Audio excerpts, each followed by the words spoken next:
Black women need to know, so that we can all just kind of know that our young people are doing good stuff out here, right? And we got to support that and be a part of that. So anyway, I hope everybody's doing well. Please say something in the chat. Let me know that you're here. And also, last night we had a great time. We had a financial slumber party, which was an absolute blast. And I had a very good time. And so, the other thing too is if you stick to the end of the video, I'll talk to you a little bit about stocks that you may want to look into and ways to make money as you go toward the end of this year. All right. So now let's begin at the beginning. The quarter zip movement. What is that? So the quarter zip movement is basically where you have a lot of young black men who are starting to wear these quarter zips, which I guess is a symbolic gesture to kind of show a deviation from what they call YN culture. And YN culture is it stands for young niggas, and you know what the N word is. And basically, this culture basically, where these guys are all wearing these quarter zips. I didn't know anything about it. We have an 18-year-old at Tuskegee, and she mentioned it, and I was like, I don't know what are you talking about? A quarter zip? What do you mean? And my wife explained it. She said, yeah, you have the shirt that quarter zips down, and I said, well, shoot, I got a whole bunch of those. I've been having those since college.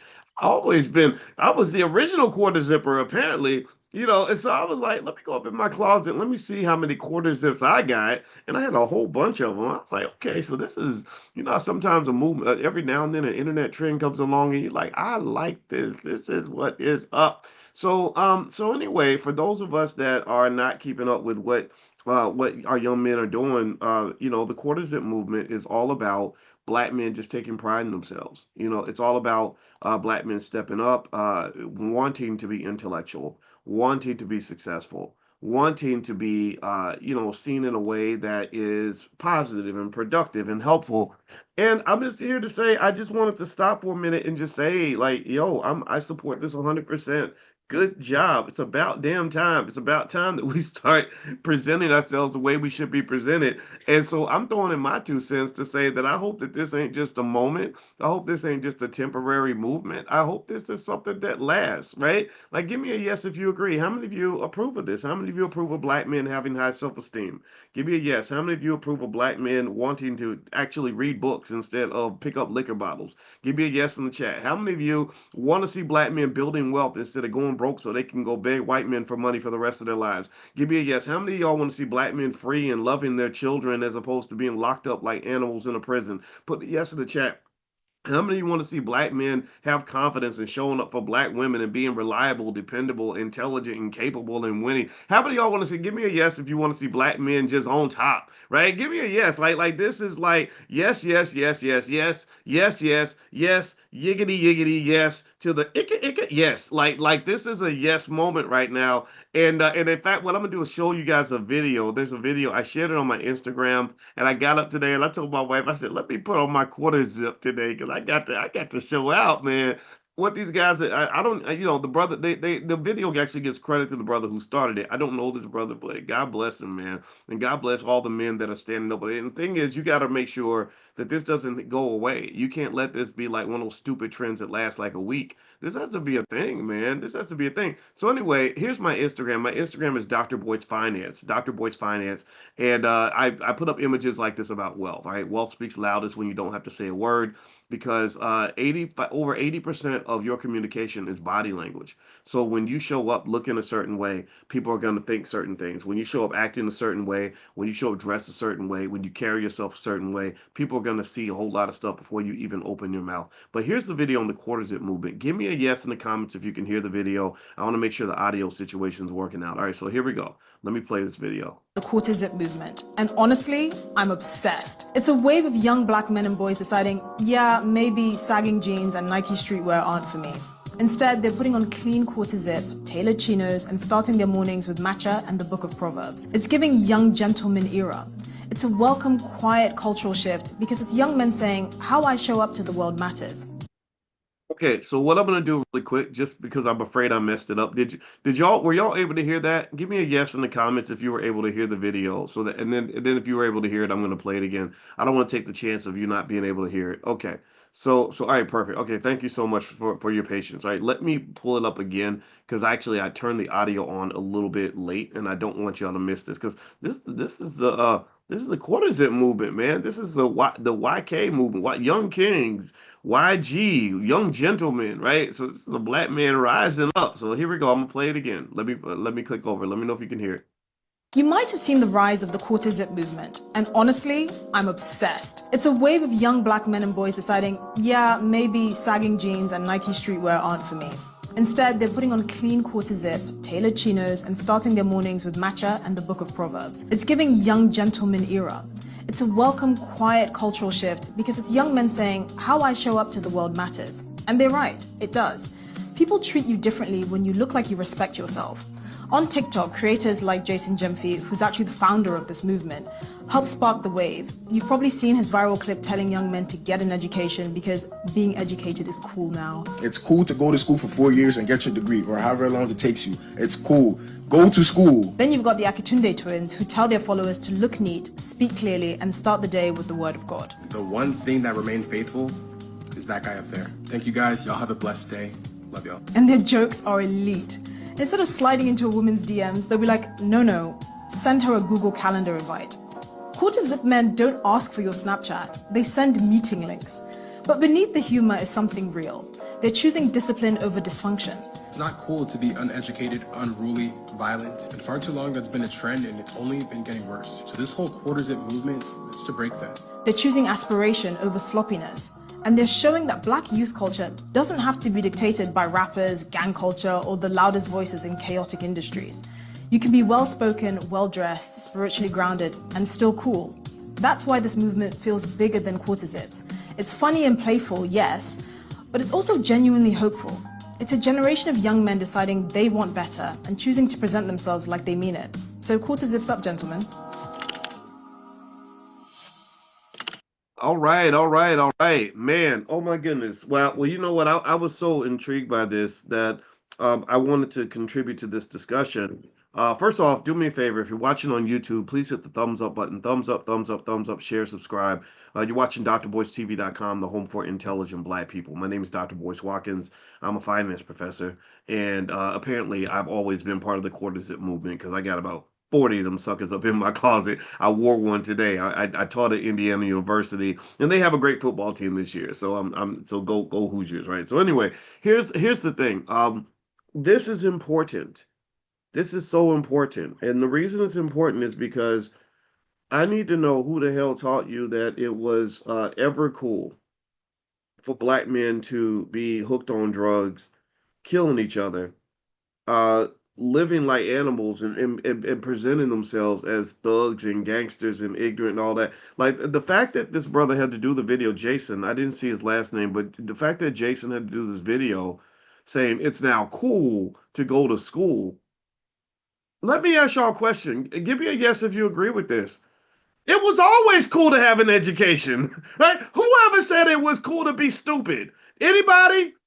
Somebody talk to me. Is it what has there ever been a time? Was it cool to be stupid in the 60s? Yes or no? Was it cool to be a dumbass in the 70s? What was it ever cool for any human being to not want to be their best and to be successful? Like, why the hell? And here's the thing. This is what's sad to me about what the brother had to say in the video is that he had to convince people that it's cool to do this. Who the fuck cares about being cool all the damn time? I mean, we gotta be cool. We gotta have swag. You gotta have, man, get your ass out there and do some damn work and hustle. Hustling and winning sometimes don't feel like you the coolest guy in the room. Sometimes you feel awkward and nerdy and focused and overly disciplined and obsessed. You can't always have swag on 10.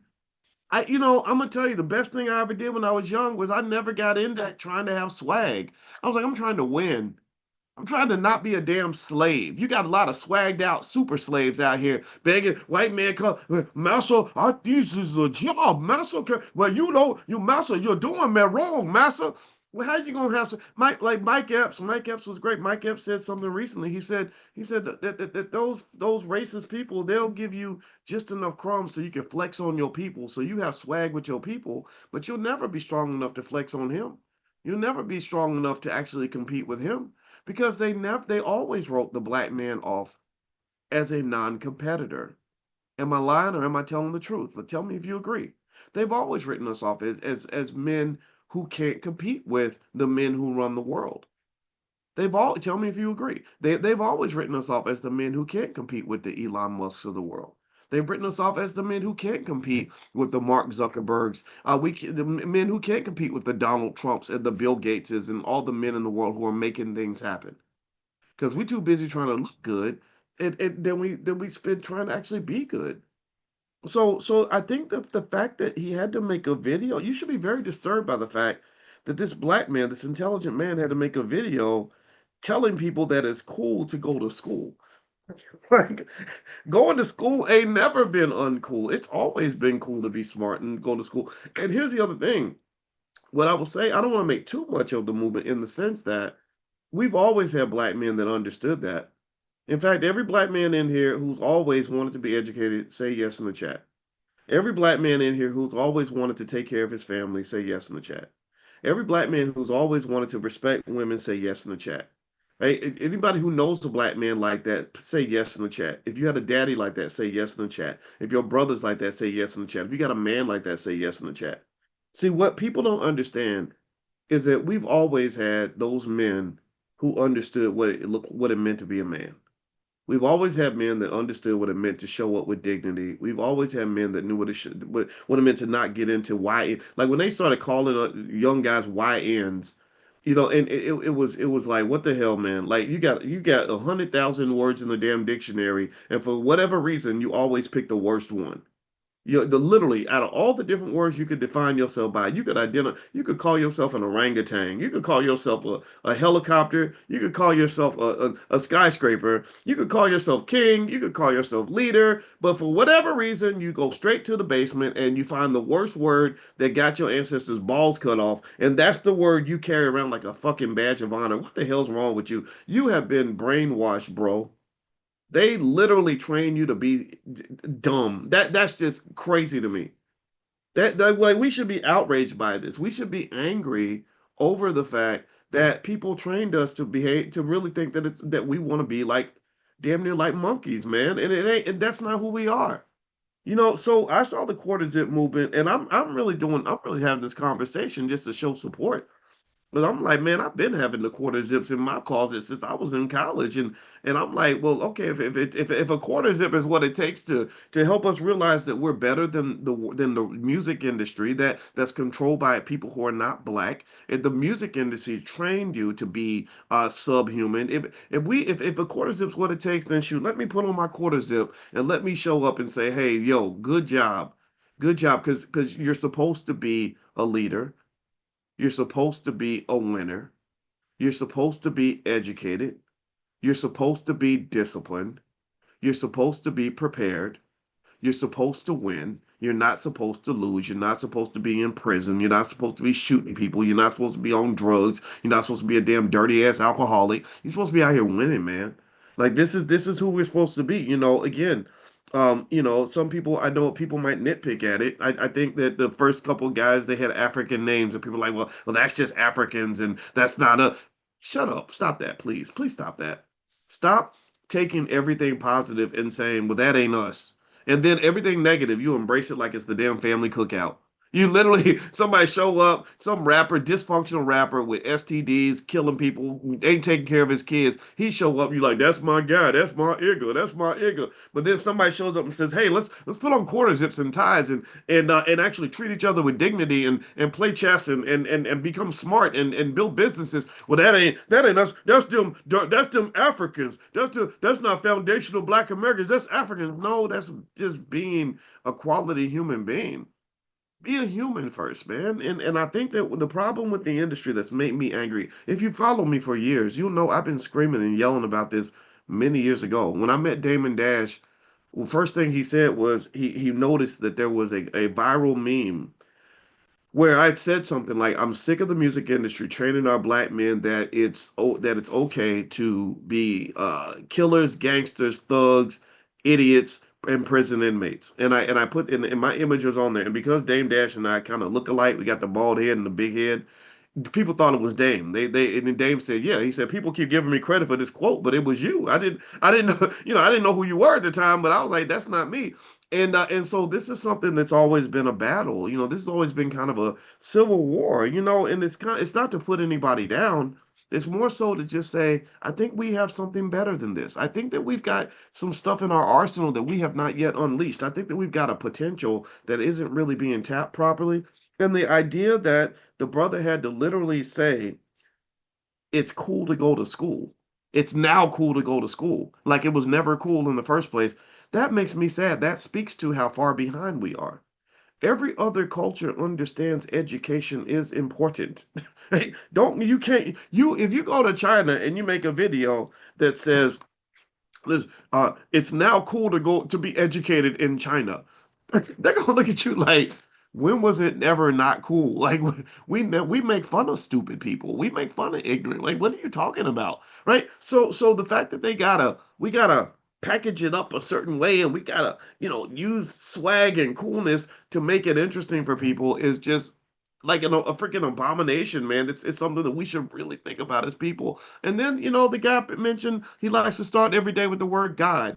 I think that's cool. God is a good thing. I don't go to church. I don't read no Bible or nothing, but I know God's out there because God carries me. God gives me strength. God gives me faith. God gives me focus. The universe puts me where my mind and my subconscious wants me to be. That's my version of God. So whatever your version of God is, ain't nothing wrong with God. Even if you don't go to church, I know you got the bootleg pastors and all that. Don't reject it over something over minutia. Focus on the bigger picture, right? So let's just agree on a very simple thing. Give me a yes if you agree that the black community would be stronger if our black men chose to educate themselves. Give me a yes if you agree with this. Give me a yes if you agree that the black community would be stronger if black men truly took responsibility for their children and their community. Give me a yes if you agree. Give me a yes if you agree that the black community would be stronger if black men were investors and wealth builders and business owners and not simply trying to become the white man's employee. Give me a yes if you agree with that. Right? Give me a yes if you agree that the black community would be stronger if black men took pride in their health. Like they weren't out here being trained by the industry to go sleep with every woman with a big booty within a 100-mile radius and put themselves in Shannon Sharp type situations and losing all their wealth. Yeah, give me a yes if you agree that we'd be better off if we took care of our mental and physical health and protected ourselves. Right? Like, give me a yes if you agree that having men that are strategic in their thinking and make long-term plans and stand up as excellent leaders and providers and protectors and tell me if you agree with this, that this is how we win. Now, and remember, if you want to know why I'm passionate about this, it's because you're talking to a kid who had a daddy who was addicted to heroin. I saw a picture of my biological father for the first time a year ago. I'd never seen a picture of him with my mother. My aunt sent me a prom picture, and I saw my dad, and I said, "Man, that's a badass dude right there." He was taller than me because my mom was short. The genes mix, and you get a tall, dark guy with a short, light skinned girl, and you get like a guy that's like the same, like shorter than his dad, but taller than his mom, and he's brown like me. That's my parents. That's my parents. And I looked at my daddy. He was sitting there.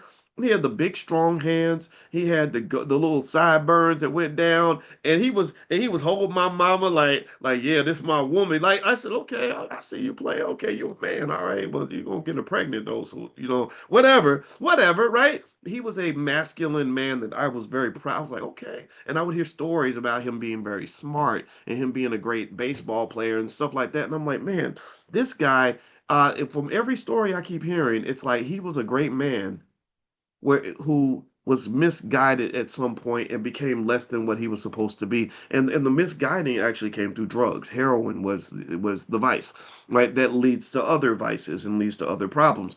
So my thought is, man, how many times, I don't want you to pay attention to this, how many times do you have a great black man who could have been great, who could have been extraordinary, who could have led the world, who was derailed, perhaps deliberately, through systematic elements like the promotion of drug addiction, the promotion of excessive, irresponsible womanizing, the promotion of alcoholism. How many times, give me a guess if you know one great black man who became an alcoholic and became a worthless piece of shit. Like says, like to his children, children didn't respect him. Woman didn't like him no more. Family had to look at him as a black sheep. How many times have you seen that? Right. So here's the thing. One thing I saw with the brothers with the quarter zips, and I'm wearing my quarter zip in solidarity, is I saw them. They were making a little meme video where they showed like how quarter zip guys resolve their disputes. And you know what they did? Instead of shooting each other up and getting gangster and beating each other up, they started playing chess. Right? And I said, man, that's so great. I love that, right? I don't even know how to play chess, but I'm a mathematician, so I would probably be good at it. But the reason I like that is because what chess teaches, what does chess teach you about life? Any chess players in the room? Give me a yes if you ever played chess, and I want you to use one word in the chat to describe what chess teaches you. And it's one of the most important skills a black man can have. Give me a yes if you know what that word is. What's that word? Put it in the chat. Starts with an S. Chess teaches you strategy. It teaches you strategy. So, what does that mean? Strategy, connected to discipline and delayed gratification and consciousness, awareness, means that you're thinking multiple steps ahead. Why is that important? Well, because if you go read, I wrote a book in 2004 called What If George Bush Were a Black Man? And one of the points I made in this book, I was on the faculty at Syracuse at that time. One of the points that I made in this book was that a black man lives in a world where there are traps and landmines set for him on a daily basis. Am I lying or am I telling the truth? There are so many traps society sets for you, misinformation they put out for you, scenarios that can get you killed, situations that can get you locked up, situations that can have you broke, busted, disgusted, lose all your wealth, lose your dignity, lose everything, right? That a black man has to be strategic to navigate all this. So when we don't raise our own men to be strategic and to think about life in a strategic way, what happens is they go in and they are playing checkers in a world that is built around chess.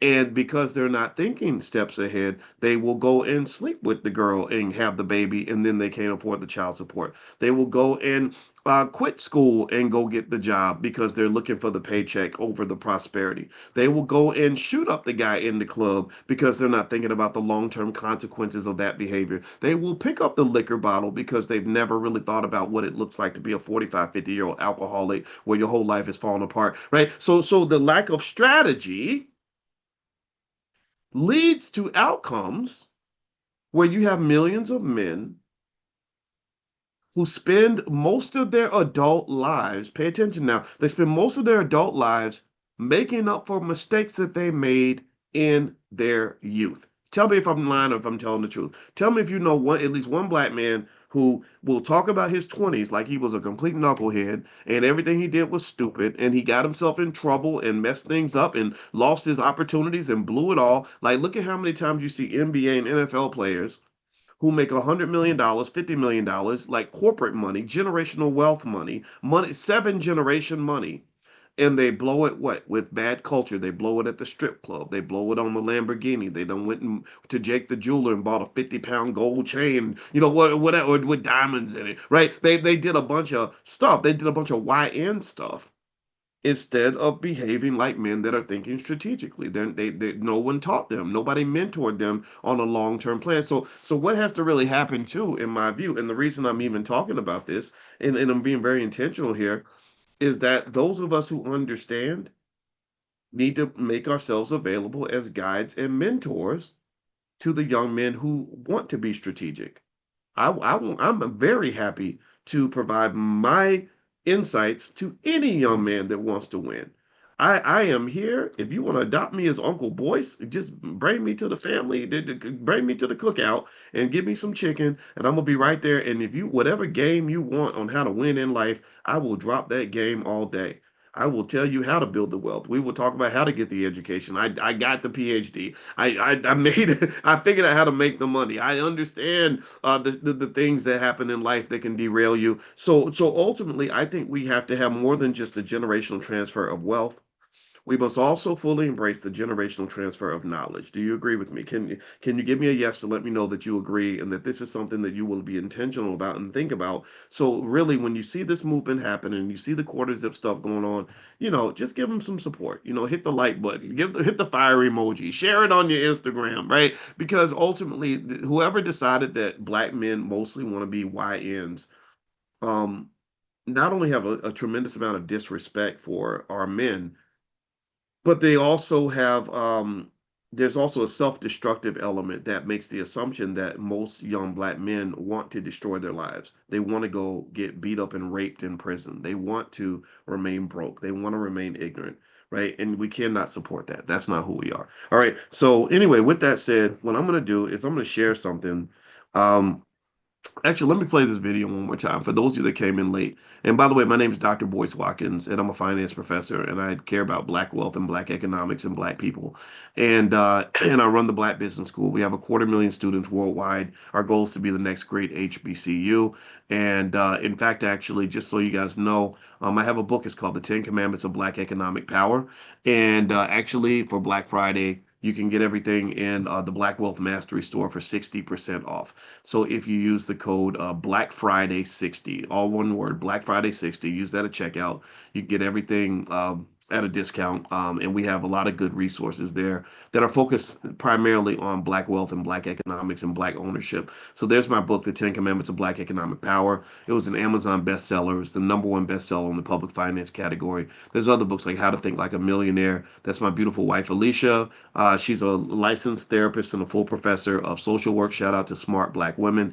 And she's created lots of resources for couples and families, overcoming financial anxiety, things like that, financial lovemaking. That's a book I wrote when I was at Syracuse. We also have a lot of stuff for kids, right? So if you got that young man, young woman in your house, I want to make sure you understand this is something I'm asking everybody to do. As Christmas comes, don't just buy toys for the kids. I'm not saying don't buy any toys. I'm saying don't buy only toys.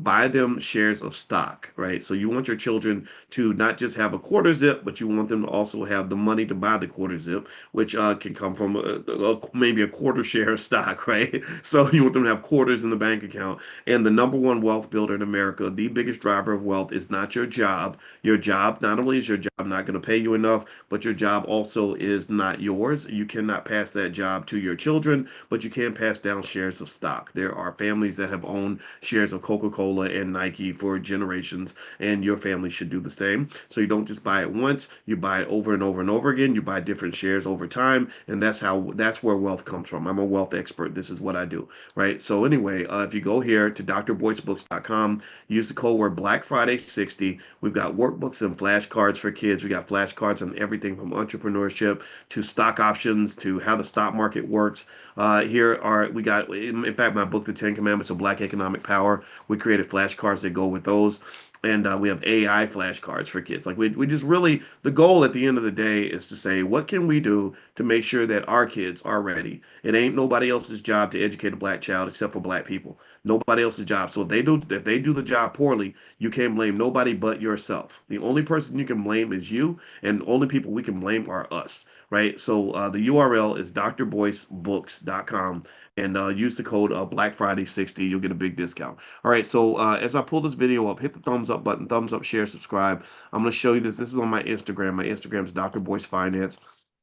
And I'm going to show you the quarter zip movement again for those that came in late, so you'll know what I'm talking about. Here it is. So Black men are rebelling against what they call the YN stuff, and they're doing this quarter zip thing. I thought it was really cool, and I think it's catching on because my daughter at Tuskegee, she actually told me about it, and I was like, wow, this is really impressive. So here it goes. Here's the video.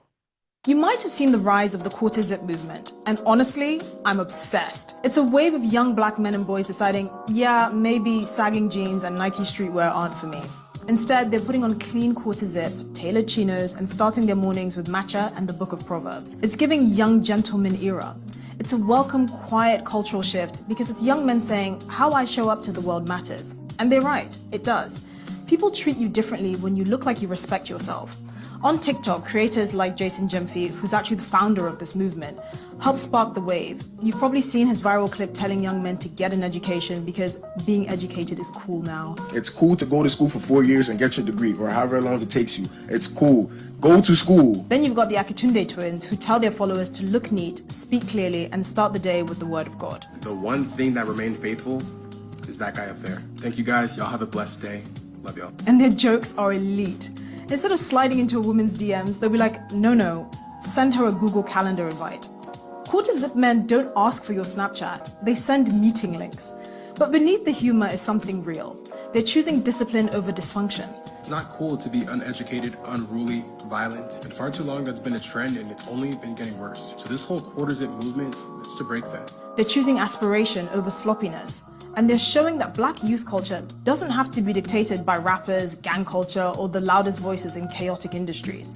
You can be well-spoken, well-dressed, spiritually grounded, and still cool. That's why this movement feels bigger than quarter zips. It's funny and playful, yes, but it's also genuinely hopeful. It's a generation of young men deciding they want better and choosing to present themselves like they mean it. So quarter zips up, gentlemen. All right. So, were y'all able to hear that? Let me know if you were able to hear that video when I played it. Um, so here's what's interesting, right? When you talk about being cool, let me tell you about what being cool means. I don't know nothing about being flashy cool. I don't. I did not grow up in an environment where being the flashy, loud Negro was popular. My father had quiet strength. I learned about substance. I learned about what it means to truly be the man you present yourself to be and not be caught in the culture of fake it till you make it. Right? How many of you have noticed this on Instagram? There's a lot of people that measure cool and how you fit in based on, how you look, how you dress, things like that. And those things matter, but that's not all that there is, right? You don't want to have the external look good and the internal be broken and destroyed. And you have this. You have lots of women on Instagram that look beautiful on the outside, but they never got the therapy or the healing, and they're completely broken and destroyed on the inside.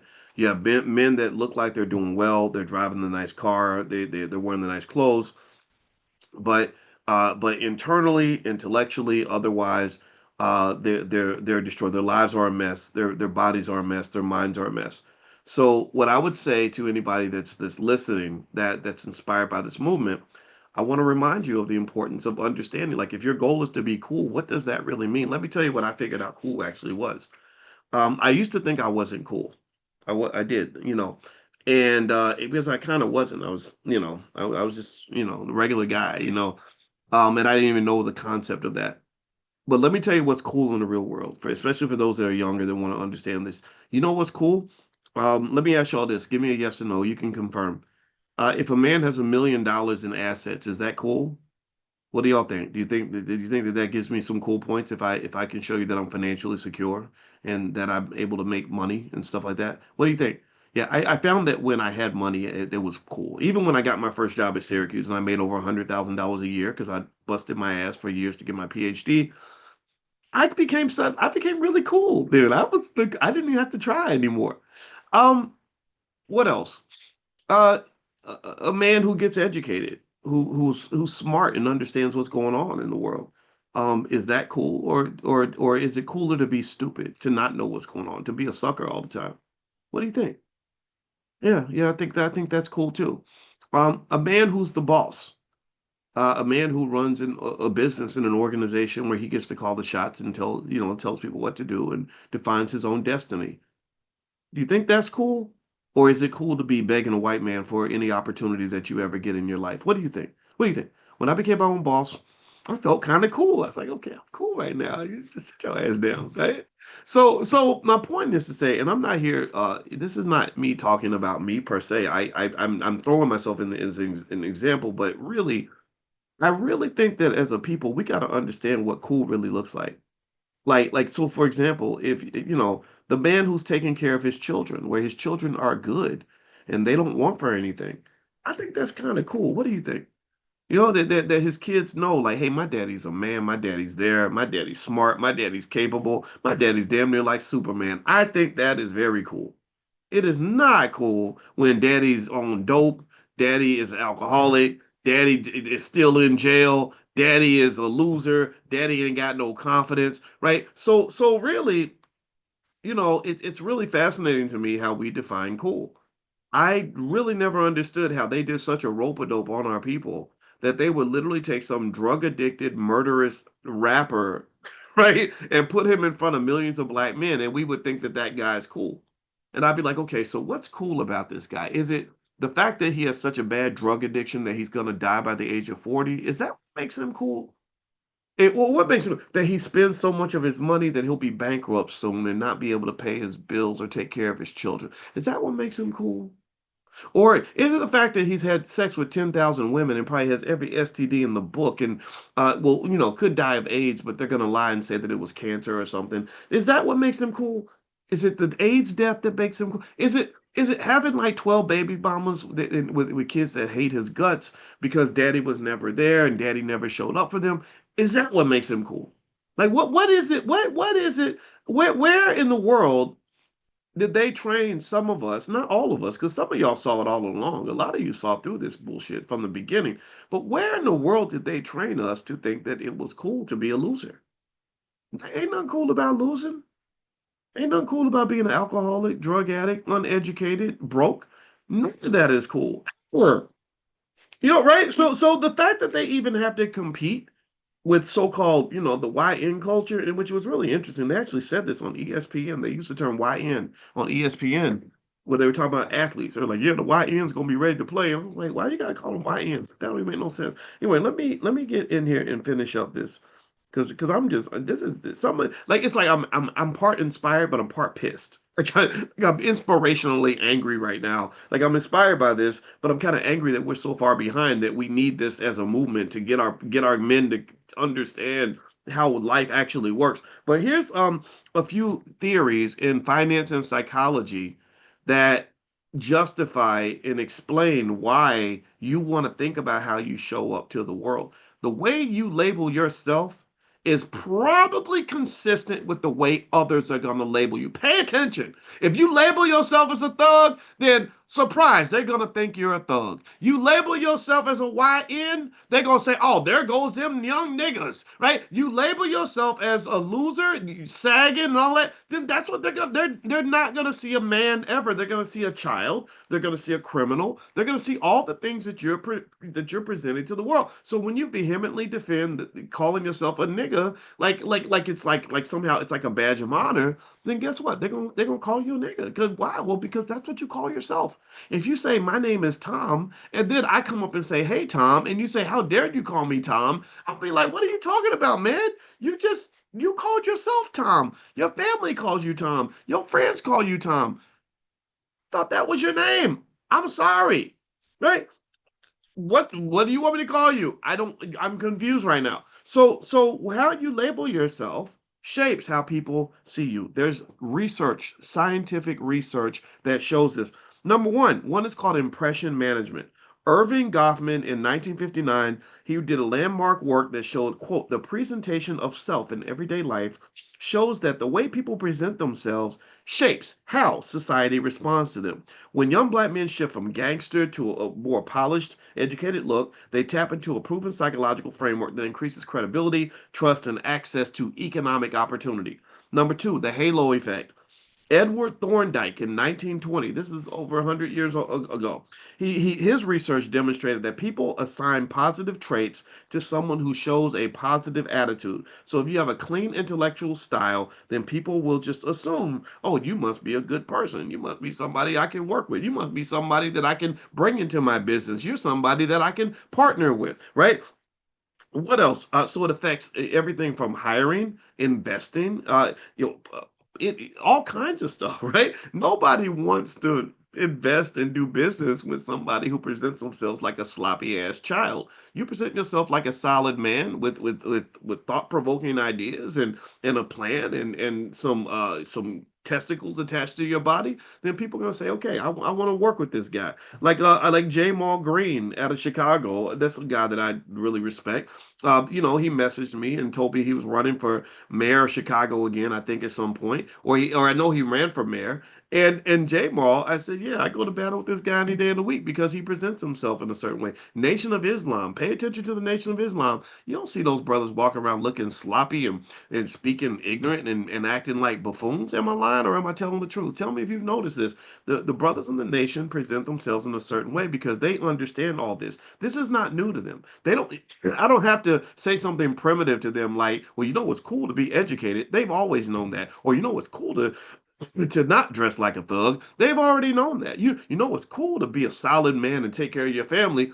They're like, of course that's of course that's true. So the fact that we have to do this remedial exercise of telling ourselves that it's cool to do the things that any decent human being should be doing is really kind of a problem, right? That should concern you. There's something called expectancy theory from Victor Broom in 1964. His theory states that people are motivated to act based on expected rewards. So when young black men learn that presenting themselves like scholars and builders can lead to more respect, more access, and better opportunities, the quarter zip isn't just fashion; it becomes strategic economic behavior. So basically, by them sort of knowing, like, hey, look, if I present myself a certain way, I'm more likely to get the job. I'm more likely to start the business. I'm more likely to get the loan, get the partnership. It's not about respectability politics. Because I got to be clear though, I'm a race man to the core in the sense that I don't believe white folks love you very much.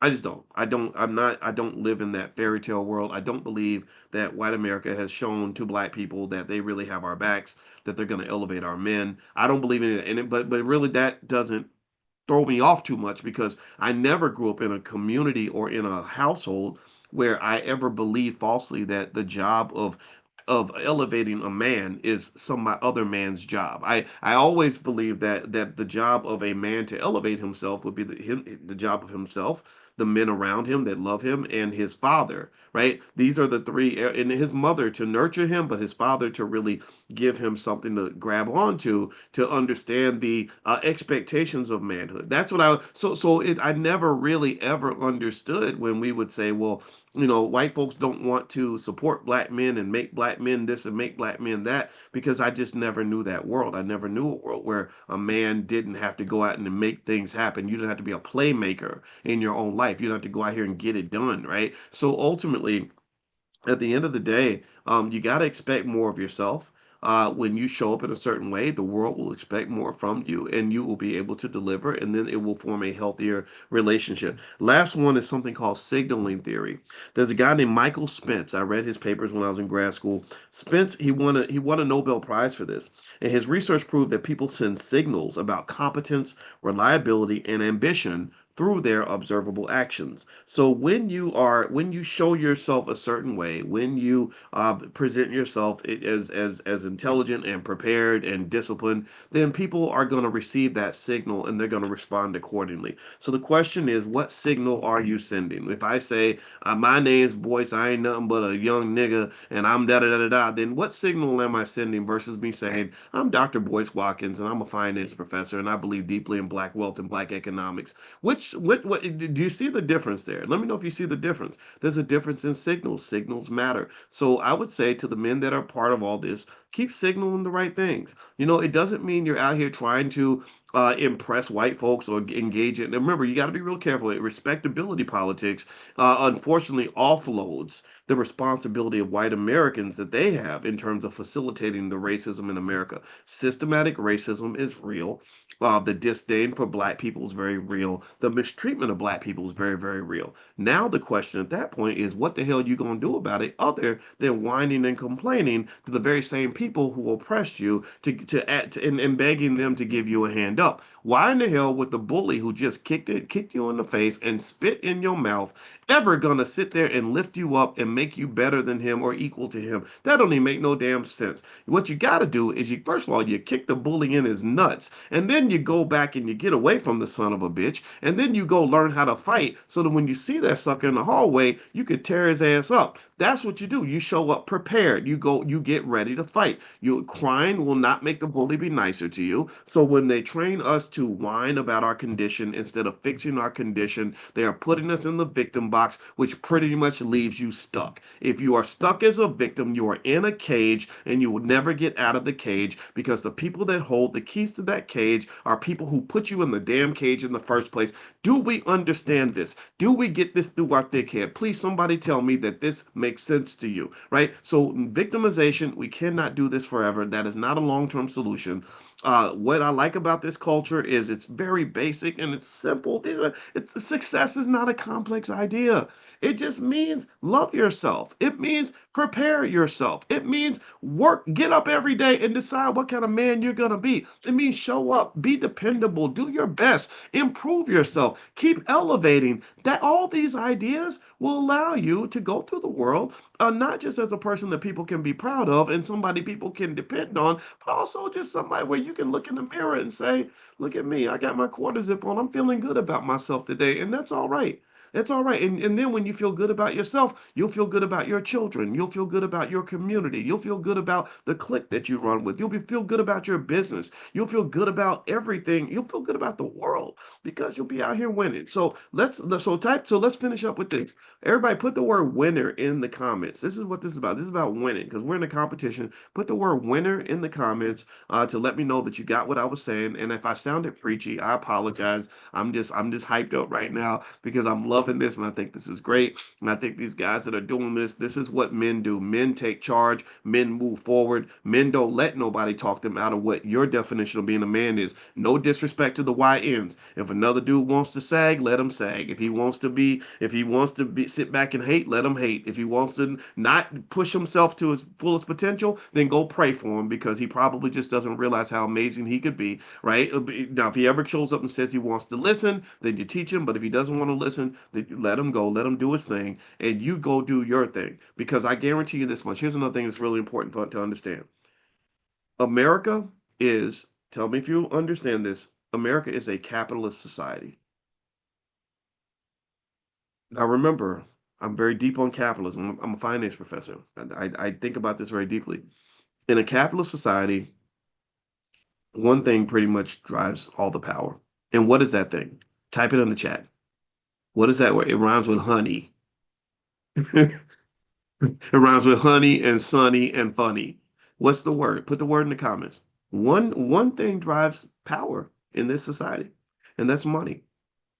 So when you are showing up prepared and you are disciplined and you're strategic and you're making the investments and you're making the plans and you're out here making things happen, you get together with other people with the same mindset and you build an empire, then you will have access to money, aka capital, and that will make you the coolest man in every room that you walk into. You could be as nerdy as Steve Urkel and people will still kiss your ass. The women will follow you around. The men will want to look up to you.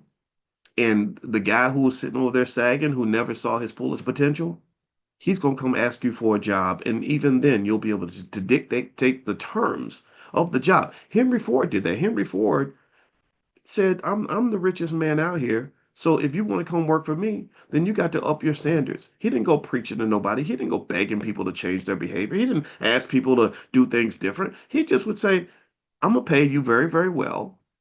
But in order to get my money, you're gonna have to up your standard of living. He would go in people's houses and inspect their houses. And if your house was dirty and you were living raggedy and you was living like a YN, the white version of a YN, a white N, we'll call them white Ns, then he would say, no, this is not acceptable. Fix this or you lose your job. That's what it means to be cool. That's what it means to have swag. Power and wealth are the ultimate swag. Do you agree with me or not? Give me a yes if you agree. So if you agree, then let's go get it done. Let's go make ourselves great. This is who we're supposed to be. I'm cheering for this 100%. All right, let me get out of here, guys. If you are not on the text list for my morning class, I teach 10,000 people finance every morning for free. Make sure you text the word morning to the number 87948. Pull out your phone, text the word morning to the number 87948.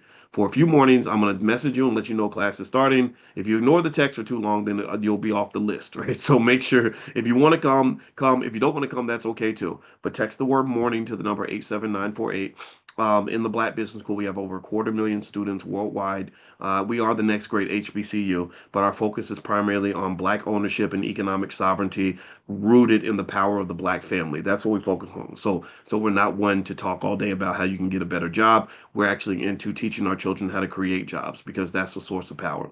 All right. And I'm convicted on this. My PhD's in this stuff, so I know what I'm talking about. So anyway, have a good day, everybody. Thank you for listening. Hit the thumbs up, thumbs up, thumbs up, share, subscribe. And one more thing, Christmas is coming, and you may be watching this after Christmas, so maybe you'll see the recording, but it applies for every Christmas.